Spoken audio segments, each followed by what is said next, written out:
So, let's talk about something important, getting you paid. There are a number of policies and procedures that are important when it comes to time reporting, so make sure to pay attention to avoid any errors when clocking in or out.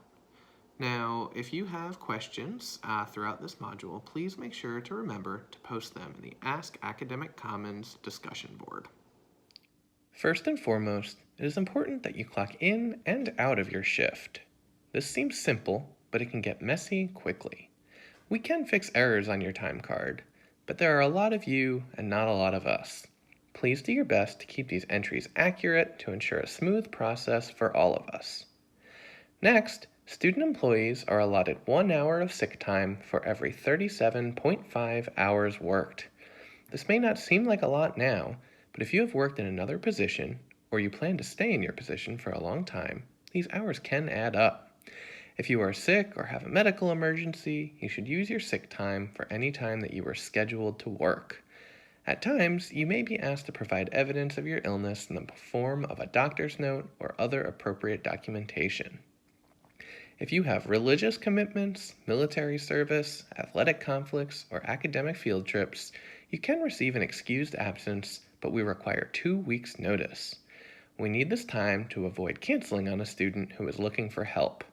If you are sick or have an emergency come up last minute, please let us know as soon as possible so we can adjust things on our end.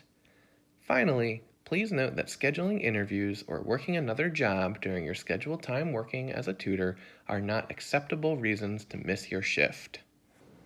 On this slide, we will cover the university's policies on work and inclement weather. Since we are working remotely, we may have updates regarding weather policies later in the semester. For now, we will present what we know. Believe it or not, in the DC metro area, we sometimes get snow and other types of bad weather.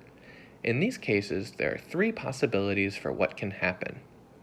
If the university has a delayed opening, any appointments scheduled before the opening time are canceled.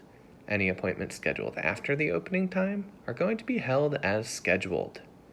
If the university is open with weather flex, tutors can opt to work or not work based on their ability to get to campus safely.